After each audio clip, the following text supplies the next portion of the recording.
porter l'âge à 12 ans. 12 ans.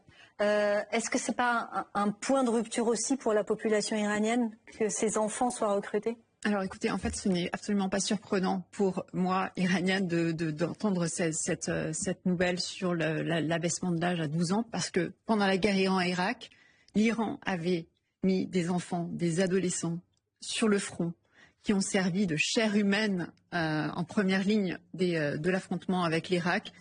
Juste pour vous dire à quel point l'atrocité de ce régime, ces enfants à l'époque portaient un collier avec une clé qui symbolisait l'entrée au paradis suite à leur martyre. Voilà le régime auquel on fait face. C'est un régime fanatique, c'est un régime cruel qui met effectivement des enfants sur la scène pour lutter contre ses ennemis.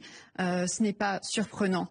Pour revenir peut-être sur ce qui se passe en Iran, j'aimerais aussi qu'on évoque la résistance qui s'organise de plus en plus.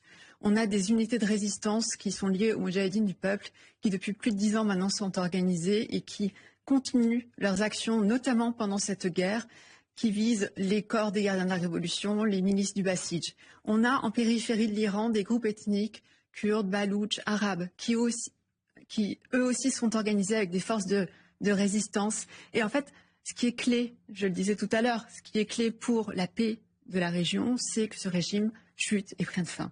Pour arriver à ça, et je me permets de terminer juste un instant s'il vous plaît, pour arriver à ça, il faut qu'on compte sur cette résistance du peuple iranien à l'intérieur. Et on a besoin pour ça que la communauté internationale reconnaisse le droit légitime de cette résistance, de toutes ces forces de résistance que j'ai évoquées, à lutter contre le régime et se tiennent derrière ces résistances qui existent. Ce n'est pas les capitales européennes qui doivent décider du sort de l'Iran et du changement de régime. C'est le peuple iranien lui-même qui a une résistance, qui est capable de le faire. Merci à vous.